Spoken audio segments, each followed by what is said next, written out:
आपको कहानी पसंद है लेकिन पढ़ना नहीं चाहते तो मैं लेकर आया हूँ आपके लिए किस्सेबाज। इसमें आप सुनेंगे हर सप्ताह 3 हिंदी कहानियां, वो भी अलग अंदाज में। तो आज की कहानी है गुरु दक्षिणा।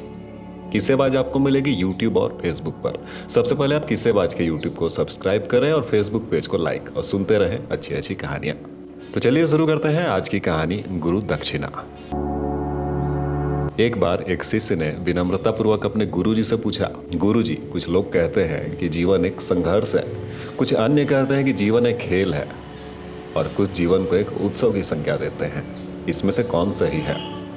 गुरुजी ने तत्काल बड़े ही धैर्यपूर्वक उत्तर दिया, पुत्र, जिन्हें गुरु नहीं मिला उनके लिए जीवन एक संघर्ष है, जिन्हें गुरु मिल गया उनका जीवन एक खेल है, और जो लोग गुरु द्वारा बताए गए मार्ग पर चलने लगते हैं मात्र वे ही जीवन को एक उत्सव का नाम देने का साहस जुटा पाते हैं। यह उत्तर सुनने के बाद भी शिष्य पूरी तरह से संतुष्ट नहीं थे। गुरुजी को इसका आभास हो गया। वे कहने लगे, लो तुम्हें इसी संदर्भ में एक कहानी सुनाता हूँ। ध्यान से सुनोगे तो स्वयं ही अपने प्रश्न का उत्तर पा सकोगे। उन्होंने जो कहानी सुनाई वह कुछ इस प्रकार थी।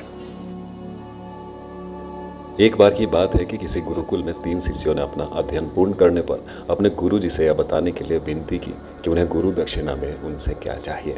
गुरुजी पहले तो मंद मंद मुस्कुराए और फिर बड़े स्नेहपूर्वक कहने लगे, मुझे तुमसे गुरु दक्षिणा में एक थैला भर सूखी पत्तियां चाहिए, ला सकोगे?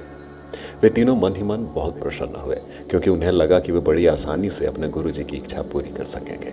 सूखी पत्तियां तो जंगल में सर्वत्र बिखरी ही रहती हैं। वे उत्साहपूर्वक एक ही स्वर में बोले, जी गुरुजी, जैसी आपकी आज्ञा।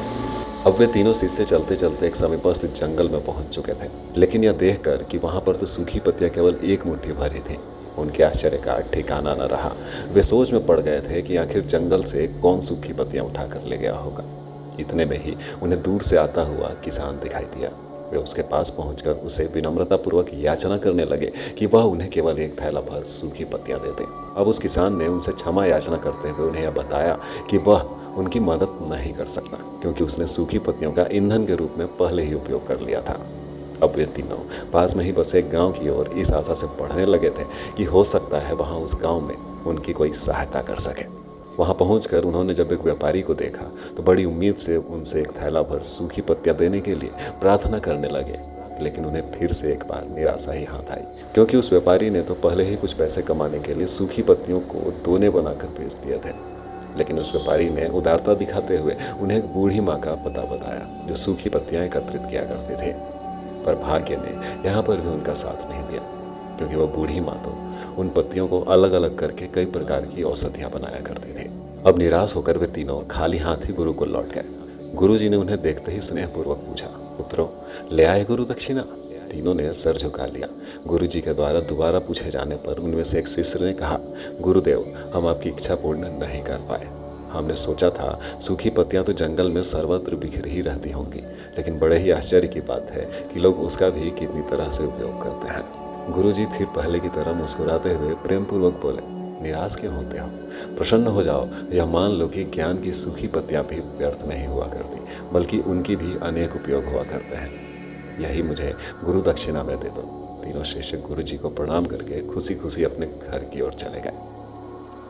वह शिष्य जो गुरुजी की कहानी एकाग्रचित होकर सुन रहा था, अचानक बड़े उत्साह से बोला, गुरुजी, अब मुझे अच्छी तरह से ज्ञात हो गया है कि आप क्या कहना चाहते हैं।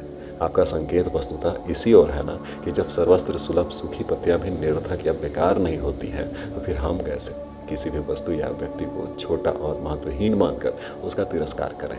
चींटी से लेकर हाथी तक और सुई से लेकर तलवार तक सभी का अपना अपना महत्व होता है। गुरुजी भी तुरंत बोले, हाँ पुत्र, मेरे कहने का भी यही तात्पर्य है कि हम जब भी किसी से मिलें तो उसे यथा योग्य मान देने का भरसक प्रयास करें, ताकि आपस में स्नेह, सद्भावना, सहानुभूति एवं सहिष्णुता का विस्तार होता रहे और हमारा जीवन संघर्ष के बजाय उत्सव बन सके।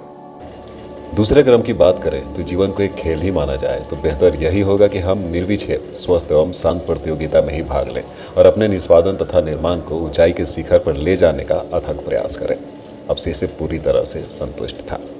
अंततः मैं यही कहना चाहता हूँ कि यदि हम मन, वचन और कर्म, इन तीनों ही स्तरों पर इन कहानी का मूल्यांकन करें तो भी यह कहानी खरी ही उतरेगी। सबके प्रति पूर्वाग्रह से मुक्त मन वाला व्यक्ति अपने वचनों से कभी भी किसी को आहत करने का दुस्साहस नहीं करता। और उसकी यही ऊर्जा उसके पुरुषार्थ के मार्ग की समस्त बाधाओं को हर लेती है।